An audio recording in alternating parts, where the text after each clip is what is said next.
And Alex Ferguson used to always say to his players about chess, learn to play chess because you have to think a few moves ahead, and so the same with snooker. So can he play chess? No.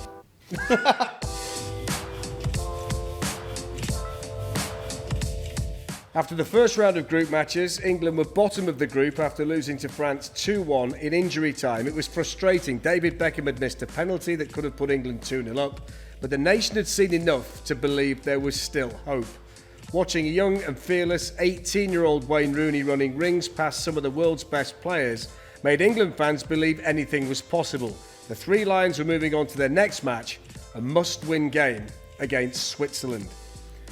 Wayne, what was it like in the direct aftermath of that transition from getting over the late defeat against France and then making sure that the mindset was everything you needed it to be for this massive game against the Swiss?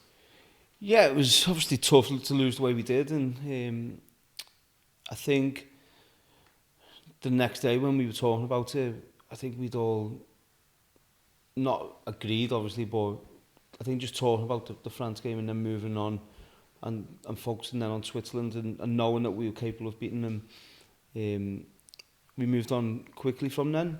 And then once you start your preparations for Switzerland and tactically and little things you're doing on the training pitch to try and win the game, it come around quite quickly, and which is great. That's the great thing about tournament football.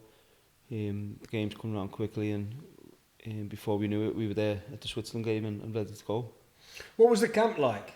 What was the hotel like? What was in there? What did you do? What kind of things were available to you to keep you occupied? It was brilliant. Honestly, it was brilliant. And that's when you go to tournaments, and I've seen bits over the years, like saying about dartboards and asking who's winning darts, which is irrelevant.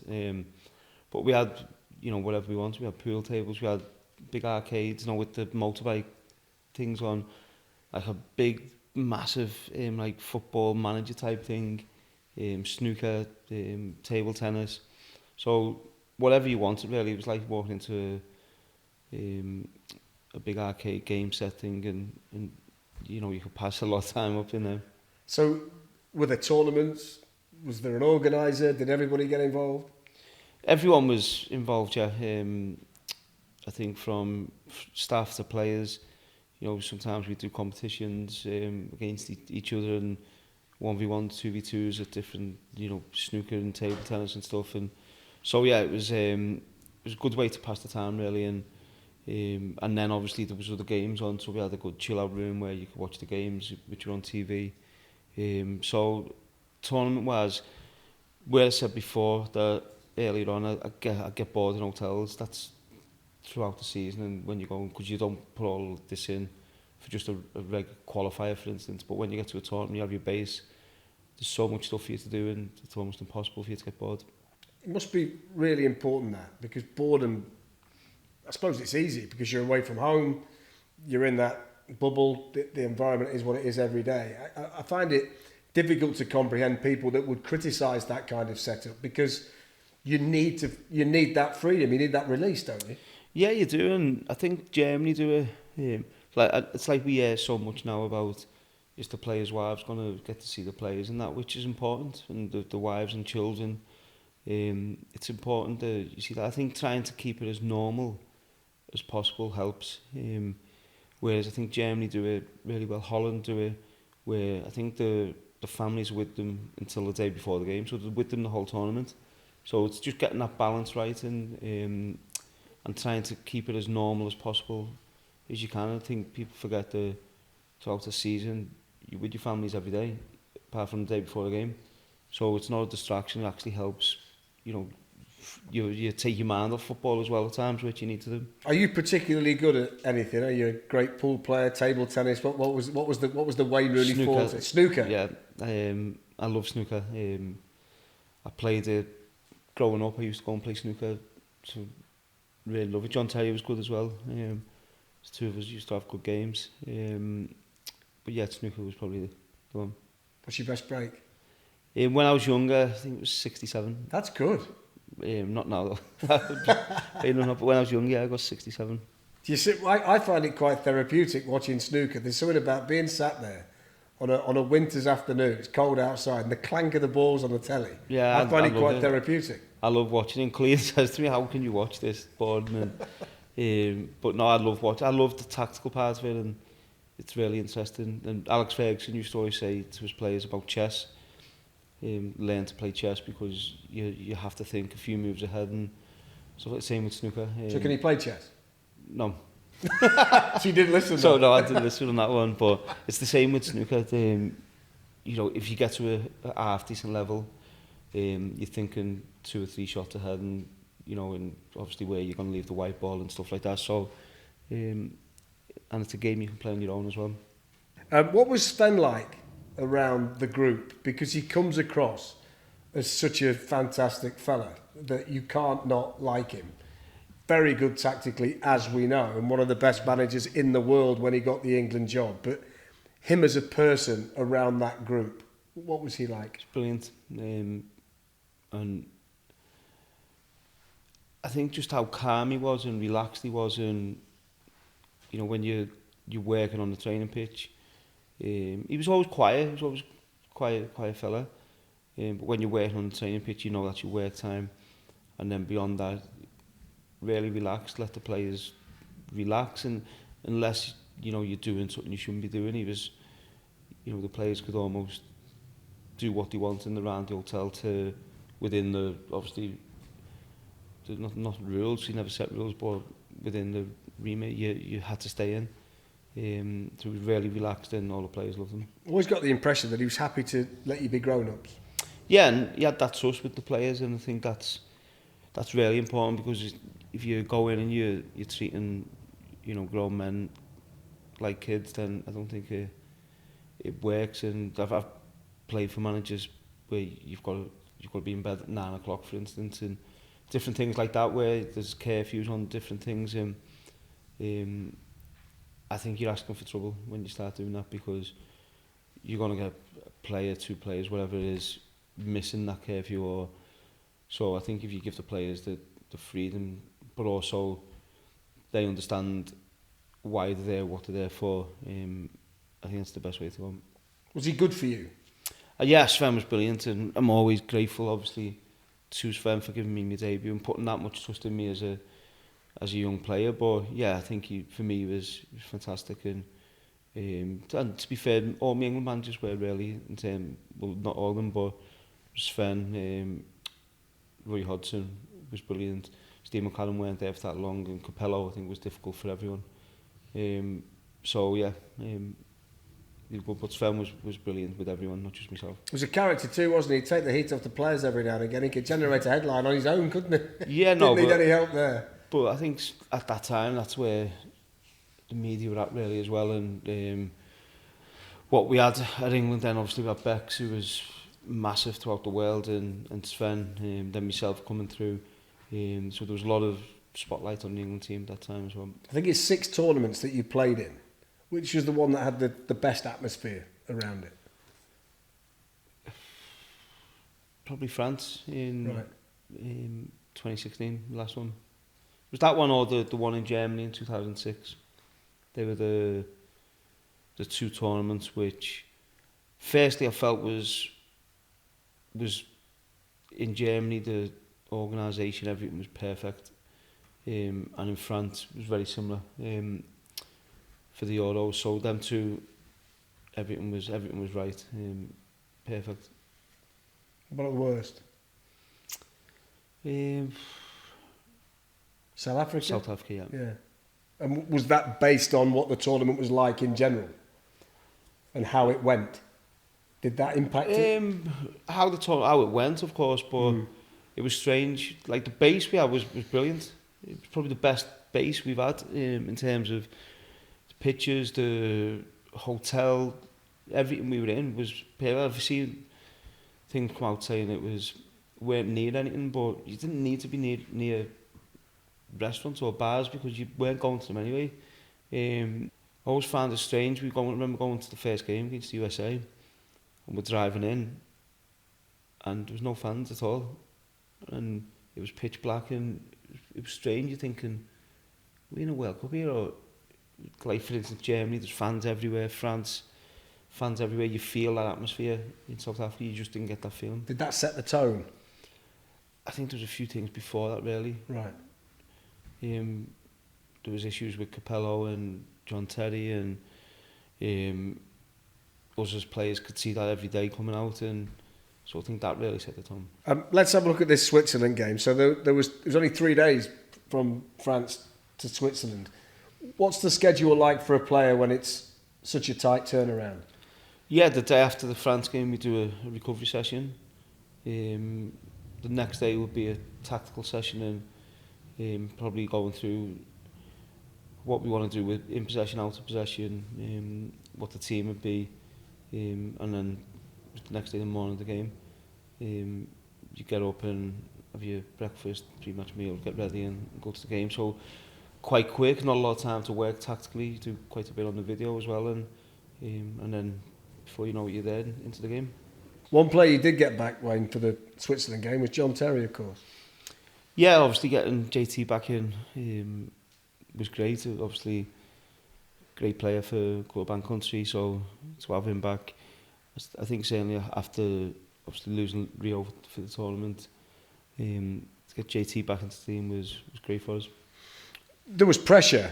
I mean, you kind of looked at the group when it was drawn and thought, yeah, Croatia, France, England, the one they've all got to win is Switzerland. But of course, you're going into that off the back of the defeat, so it just ramps it up a little bit, doesn't it? Yeah, and there always is pressure every game for England, and that's part of playing for England. So, but yeah, and I think there was expectation as well for us to beat Switzerland, so that creates and generates pressure as well. So, but yeah, I think we were going into the game, we were confident that we'd win the game. You got booked after 18 minutes. Managing situations like that, what's that like for you?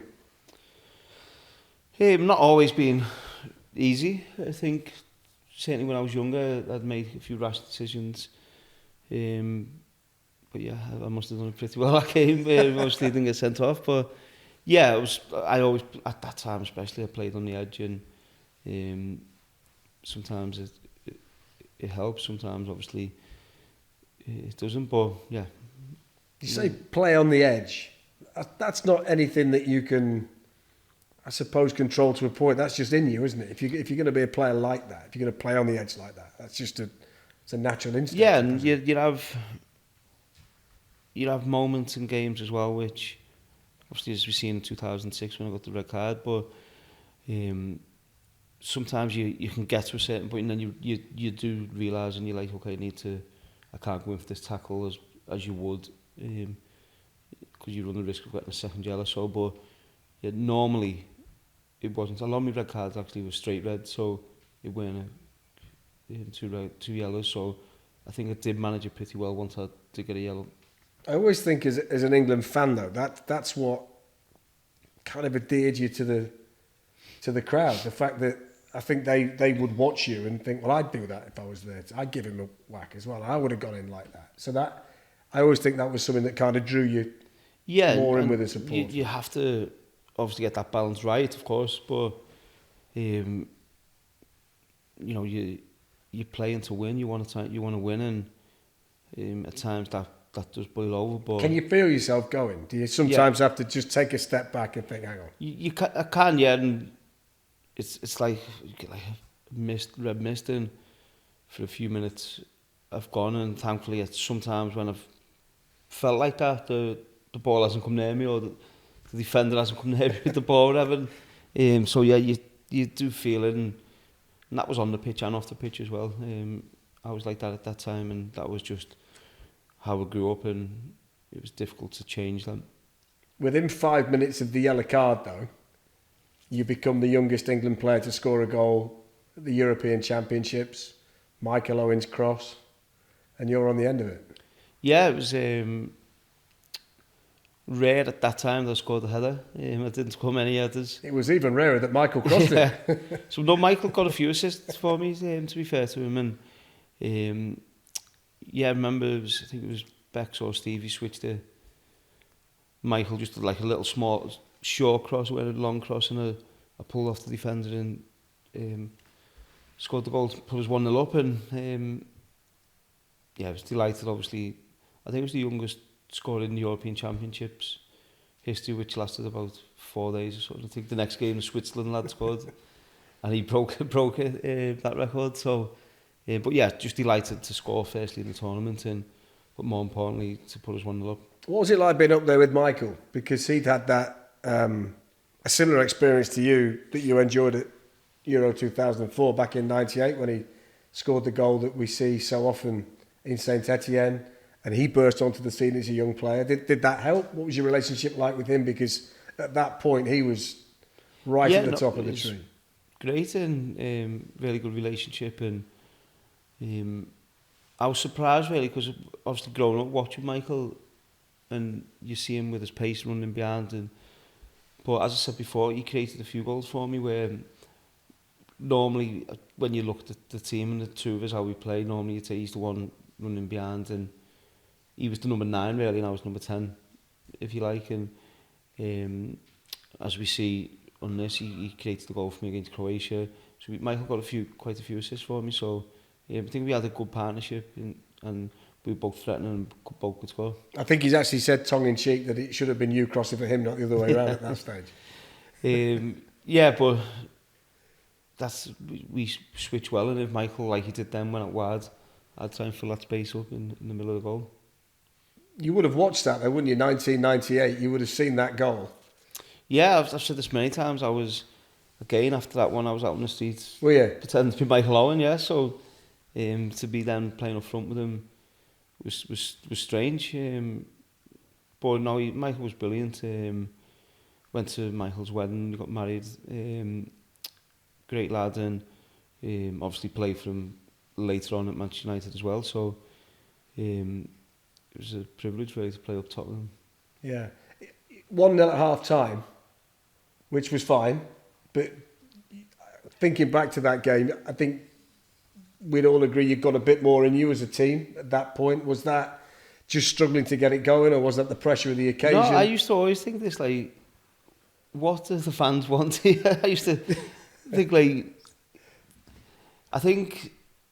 When we get to Croatia in the 4-2, yeah. That's what they're looking for. No, but I think people didn't respect... I think a lot of people didn't respect some of the teams in Europe and how stubborn they were at times and how hard they were to break down and stuff like that. And you had to gradually try and break them down. So 1-0 half time was perfect. We would have taken that before the game. Yeah. But then obviously there's an expectation and people think you should be 3-4-0 up. It's like Greece, obviously Greece going to win the tournament, but so sometimes these teams are so hard to play against and trying to break them down, and the one goal is probably all it takes. You need really. That really used to annoy you when people would make comments like that, like I just said to you there. That No, it wouldn't annoy me. Did it get under your skin? Yeah, no, it wouldn't annoy me. It was, but I think there's a process in winning a football game, and it's not. I won't be offended. No. It's not like obviously being 3-0 up at half time. It's gradually trying to break the team down, and physically, if you keep going at them towards the end of the games, teams get tight. You look at Manchester United over the years, in the past, how they would absolutely physically destroy teams, and then you look at my time, the amount of goals Ronaldo scored in the last 5 minutes, for instance, because we physically broke them down, and then they were exhausted towards the end of the games, and that's when you take advantage. So I think with England, a lot of teams used to sit back and you gradually had to try and break them down, and sometimes you didn't, but it's not it was never to a lack of trying. So if I dare say it, the second half was better. The second goal though, talk us through that. Yeah, it was a strange one. I got it. At the shot, it comes off the post. It's the keeper on the head that goes in, and I didn't know, to be honest, after the game, I didn't know whether they were going to give me the goal or not, and thankfully they did. So yeah, you got to get that. They can't not give you that. Yeah, he's not tried to head it in, has he, with the back of the head? I always think they're bizarre when he goes down as keeper own goal. That's I can understand if they didn't as well, but they give me it, so it's there in the record books, and obviously to score 2 goals was great, and obviously we knew the game was won when that went in. Yeah, Stevie Gerrard got the third. someone that you've already spoken about being someone that you had a good relationship with, have a good relationship with, coming from the same city. So you would have been pleased, I'm sure, to see him score in a tournament too. Yeah, obviously Steve was a great player, and two Scousers winning the game. But no, I think for all of us really, it didn't matter who scored in these games. We just knew how important the two games was, and thankfully I got the 2 goals, and Stevie gets a goal as well, which always helps, and then the fans are happy. We're all happy at that point. What about the balance of the team then? Because I've spoken to numerous members of the group at that point who all have variations on a similar opinion, that Sven had this situation where he got Paul Scholes, Frank Lampard, Steven Gerrard, David Beckham. You've got to play all 4 of them. It's virtually impossible not to. But there also is a theory that if he didn't, that the team in general could have been better, that it might have been more balanced. Where do you stand on that theory as to what that England team should have looked like at that point? I agree. Yeah. No, I agree, but then if you sit here, so you're Sven Goneggs and who'd you leave out? That's what you're going to say. It's me or Michael Owen. Well, based on the fact I'm in your company, I've got to say Michael then. No, but if you want to play all them 3 as 3 in midfield, then you've got 2 wide men, so you'd either put me on the left. What if you played 3 at the back and played Beckham as a winger? Oh, you could do that, but then that was very rare. I think it was Glenn Hoddle or Terry Venables who's done that. And then you're leaving probably Ashley Cole out. Yeah. Difficult. So, yeah, it's whichever way you look at it, Sven had a really difficult decision to make, and he's leaving him one of the main players of the team out. He never. As a manager now, then, would you be more sympathetic to the issue that he had then? Yeah, yes and no, because you have to look at firstly what's best for the team, and if that means leaving an individual out, you have to do that. If you feel you're going to get more out of the team, and probably at international level, having 3 in midfield probably helped. And I think looking back, we done well enough in the tournament to go through. Unfortunately, we lose on penalties, but so we were unlucky in then and in 2006. So you have a little bit of luck. All of a sudden, you're not talking about them. So you would have got man of the match against the French had you stayed on, and Zidane doesn't do his thing. But against the Swiss, you get it. You get your first goal. You get the second goal when it's awarded to you off the back of the goalkeeper's head. That must have been a wonderful moment for you. Man of the match, England shirt, scored a goal. I mean, that must be one of the perfect days. Yeah, it was again great feeling.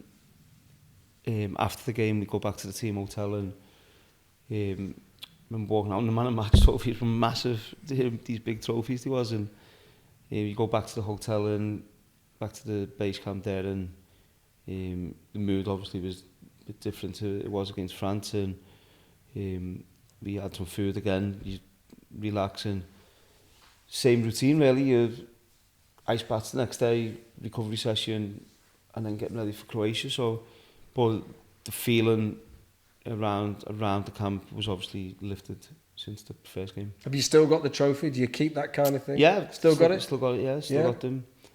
You've got the win now. I presume that the phone's going mad because you've scored the goal and everybody wants to say well done.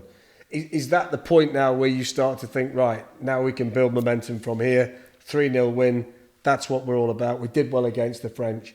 Is this now the moment when you start to think this can be something that we can really excel at? Yeah, no, I think we had a big game obviously coming up against Croatia, because again, if I remember right, it was a must-win game again.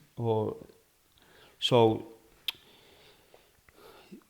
we knew we had to focus and not get carried away, obviously with the win against Switzerland, and be ready and prepared for that game, because again, Croatia is a team who can make it difficult for you, and we had to refocus, prepare right, and be ready. They'd managed to hold the French to a 2-2 draw. Did that surprise you? Did that alter the dynamic of the group? No, again, every game was different, and every game could go either way.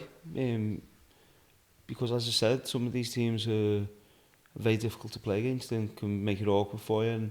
And thankfully, we won with ease in the end against Switzerland, but we knew Croatia was going to be a tough game, and we knew they're good players, and we had to be our best to beat them. Are you now sensing that perception of you starting to change? Is your mindset starting to alter in terms of your value and importance to the group? How's all this working now? Because I think we've got to keep pointing out that you're still very, very early in this whole Wayne Rooney journey, and this is all still kind of moving at a pace. Was all of this changing in your mind, externally, internally? What was it like? I was not locked away, but I was in the hotel, and one of the things which the FA done, they got all the English channels for you in the hotel, and I turned it off. I wouldn't turn the TV on. Really? Yeah, because I seen it. I had it on one day and seen it was going mad, and I turned it off because I didn't want to get caught up with it, and cause either way, if you do well, I know it gets overhyped at times. If you don't do well, it's the opposite. So I turned it off and didn't watch the TV. From that point? From the very start. I think this was before the France game. See, I find that fascinating. I think when it's going well, I'd be watching it all the time. Yeah, no. So I didn't really see that much of it. It was only after the Portugal game, which I'm sure we'll get to. We will. When I seen it, I was embarrassed. But I didn't really see much of it. So I was in the games room, and then when I went to bed, I'd watch a movie or a series, and I purposely wanted to keep myself away from it. And the people around you, your family, were they kind of I don't want to know. I've just got to focus, because they would be aware too of now you were seen I think they enjoyed it a bit more than I did. Right. So I think we mum and dad were with Paul, and so I think they were enjoying I'm sure the bars and the restaurants and stuff, and which is great, great for them. And so I was just obviously a phone call to see if they're okay and whatever. So I didn't really want to talk. See, I'm not completely having this, because you've seen it, you've had a taste of it. It must give you that little bit that everybody's saying. You know what they're saying because you've seen it. You've now decided to move away, but you've seen it, and that must make you feel $1 million.